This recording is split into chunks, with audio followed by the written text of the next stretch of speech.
Bonjour à tous. Nous continuons maintenant notre cours en abordant le deuxième chapitre, Généralité sur les systèmes thermodynamiques. Tout d'abord, on va définir la thermodynamique. La thermodynamique est la branche de la physique qui traite les systèmes thermomécaniques, comme par exemple les machines thermiques, les machines à vapeur, les moteurs thermiques, les pompes à chaleur, etc.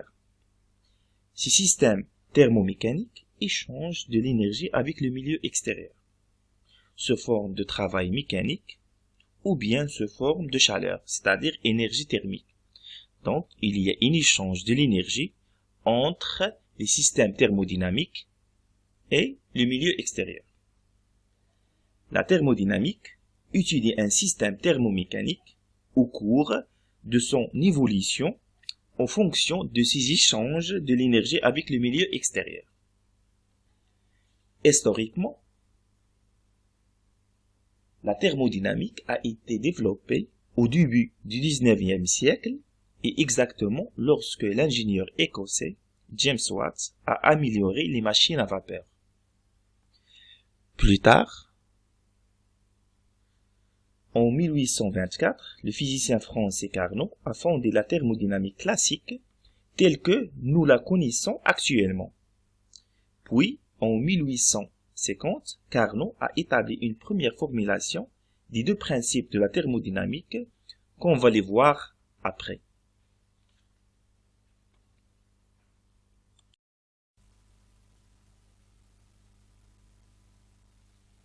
On a dit que la thermodynamique étudie un système au cours de son évolution lorsqu'il échange de l'énergie avec le milieu extérieur. Donc, comment on définit un système dans la thermodynamique?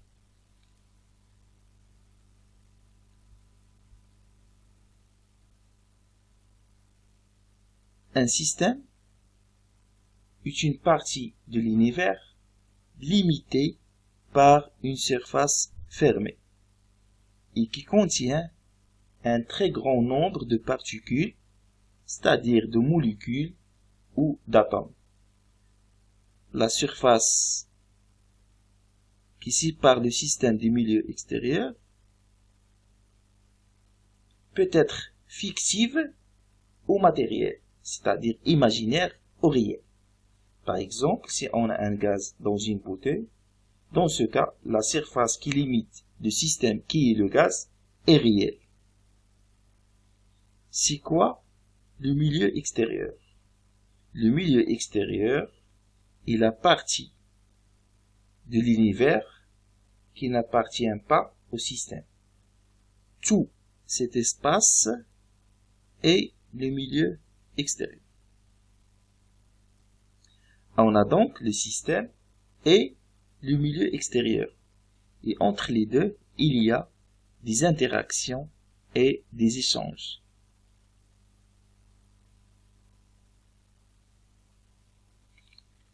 Selon la nature de ces interactions,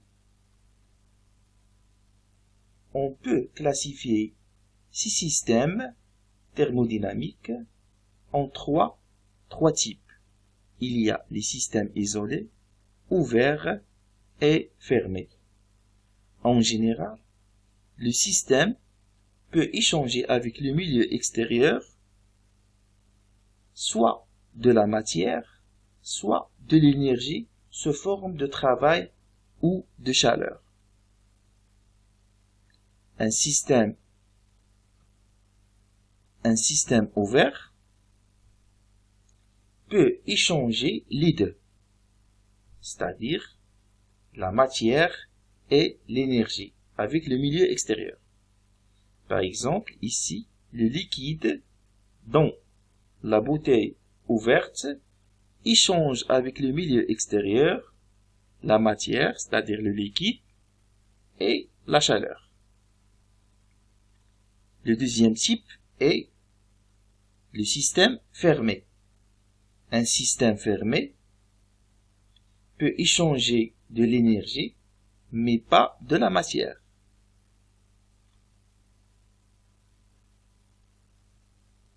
Par exemple, le liquide dans cette bouteille fermée ne peut pas être échangé avec le milieu extérieur. Mais par contre, la chaleur peut être échangée.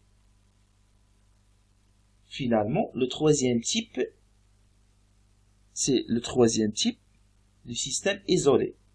Dans un système isolé, il n'y a pas d'échange ni de matière ni d'énergie. Par exemple, le thermos, ici, ne permet pas d'échanger la matière et la chaleur avec le milieu extérieur.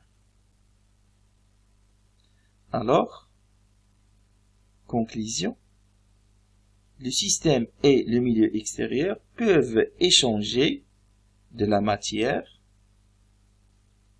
ou bien de l'énergie sous forme de travail mécanique ou de chaleur. Il y a trois types de systèmes thermodynamiques.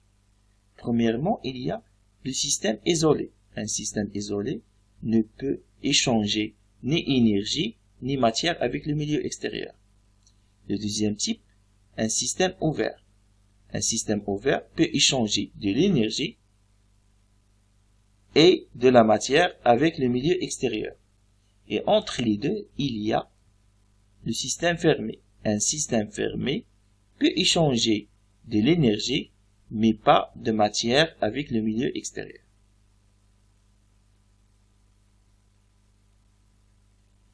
Comme exemple,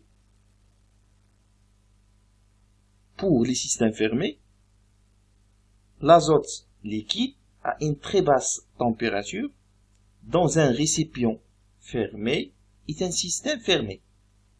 Il permet d'échanger de la chaleur avec le milieu extérieur, mais il ne permet pas d'échanger la matière, c'est-à-dire l'azote. Et comme exemple des systèmes ouverts, on peut citer un gaz dans un récipient ouvert qui peut subir une évaporation et une fusée dont le combustible brûle. Donc ce sont des systèmes ouverts. Il y a d'échange de la matière et de la chaleur, ou bien de l'énergie.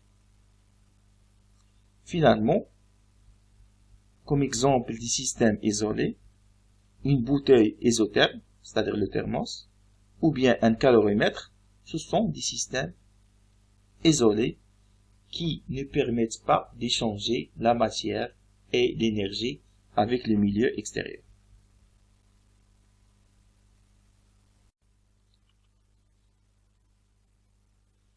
Maintenant, après définir les systèmes thermodynamiques, on peut dire que chaque système est caractérisé par son état. Ce dernier, c'est-à-dire l'état des systèmes, est déterminé par la donnée de certaines valeurs. Ces valeurs sont appelées variables d'état. Par exemple, l'état d'un gaz est défini par la donnée des variables d'état suivantes. Sa température T, sa pression P et son volume V. Et peut-être il y a d'autres variables d'état. Généralement, il y a deux types de variables d'état. Les variables extensives et les variables intensives. Pour les variables extensives, ce sont les variables d'état du système qui dépendent de sa quantité de matière. Par exemple, la masse M, le nombre de moles petit n et le volume V. Ces variables extensives sont additives, c'est-à-dire si on prend par exemple deux gaz avec deux volumes V1 et V2 et on mélange les deux.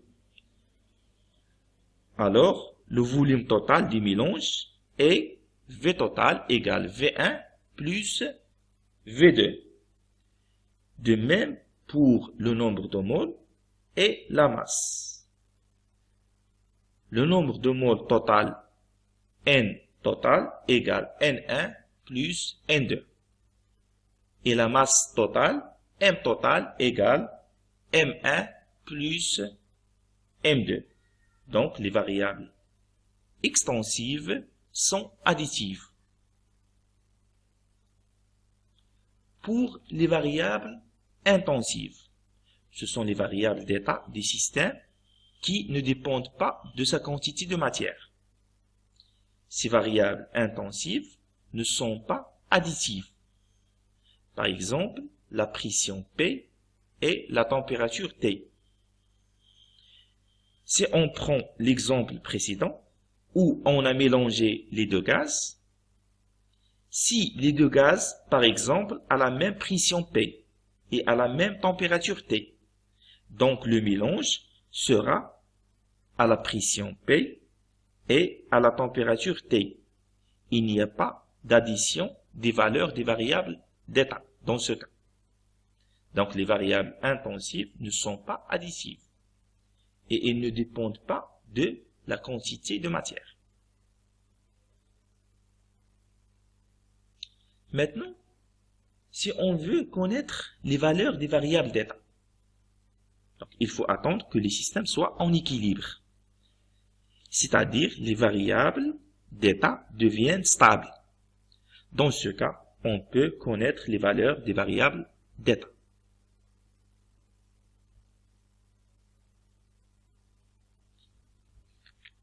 Prenons maintenant des exemples. Commençons par l'exemple 1. Si on ajoute 1 litre d'eau à 300 Kelvin à un autre litre d'eau à 300 Kelvin, alors on a 2 litres d'eau à 300 Kelvin. On voit que le volume du mélange, c'est-à-dire le volume total, est la somme des deux volumes, V1 et V2. Donc V total égale V1 plus V2. Le volume est une grandeur extensive. Tandis que la température T reste toujours 300 Kelvin. Donc c'est une grandeur intensive.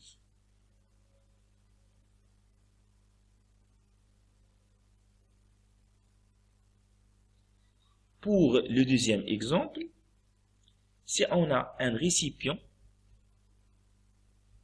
divisé en deux compartiments, le compartiment 1 et le compartiment 2. Chaque compartiment contient un gaz avec la pression P et la température T du gaz dont les deux compartiments sont égales. Donc on a la même pression P et la même température T dans les deux compartiments.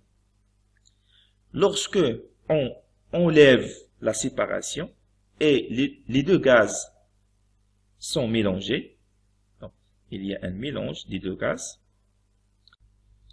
on voit que la pression P et la température T ne changent pas car ils sont des variables intensives, indépendants de la quantité de matière. Par exemple, on ne trouve pas de P ou bien de T, c'est-à-dire la somme de P plus P et T plus T. Par contre, les autres variables d'état, dépendant de la quantité de matière, ces variables sont extensives et additives. La masse du mélange, M, c'est M1 plus M2. Le nombre de moles, N égale N1 plus N2. Et le volume du mélange, V, V1 plus V2. Donc, les variables d'état extensives sont des variables additives.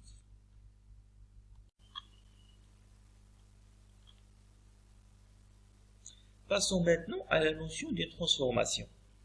Si un système thermodynamique passe d'un état 1 caractérisé par des variables d'état, par exemple V1, P1, T1, etc., passe à un autre état 2 caractérisé par des variables d'état différentes, par exemple V2, P2, T2, etc. On voit donc que les variables d'état changent. On dit alors que le système a subi une transformation de l'état 1 vers l'état 2. Aussi, définissons l'équation d'état.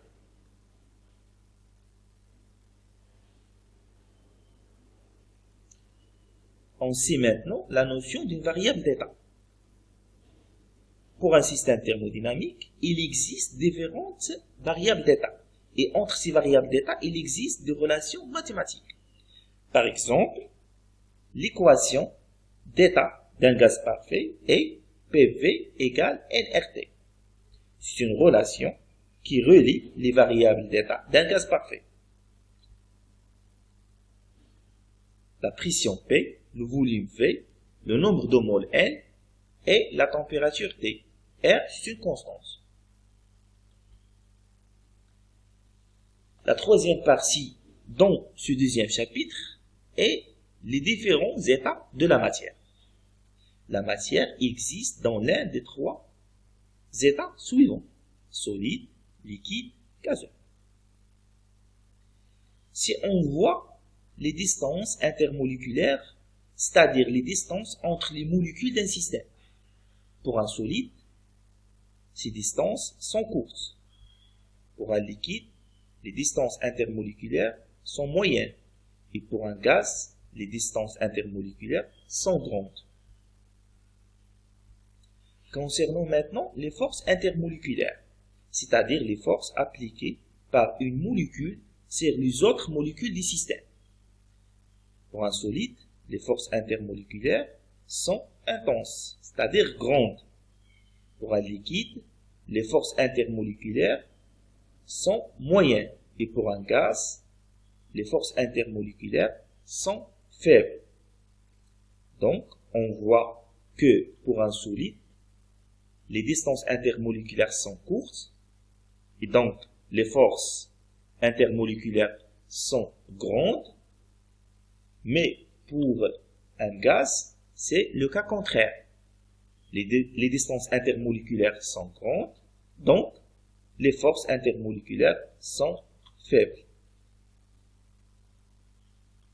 Pour la forme géométrique des solides, il est fixe, mais pour les liquides et les gaz, la forme géométrique est variable, donc selon le contenant.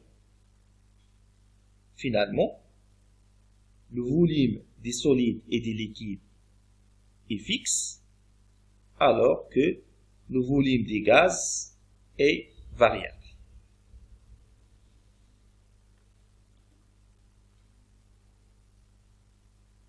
On termine ce chapitre par les différentes transformations entre les trois états de la matière: solide, liquide et gaz.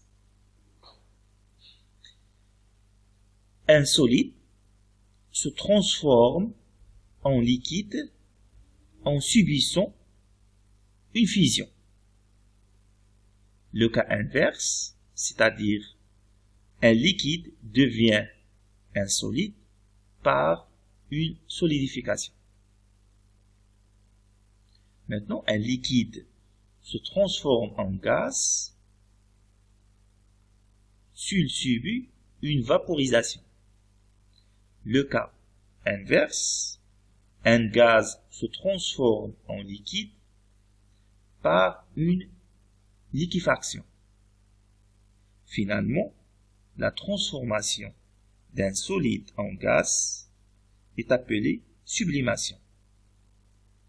La transformation inverse est appelée condensation, c'est-à-dire un gaz se transforme en solide par condensation. On note à la fin que le mot fluide signifie liquide ou bien gaz.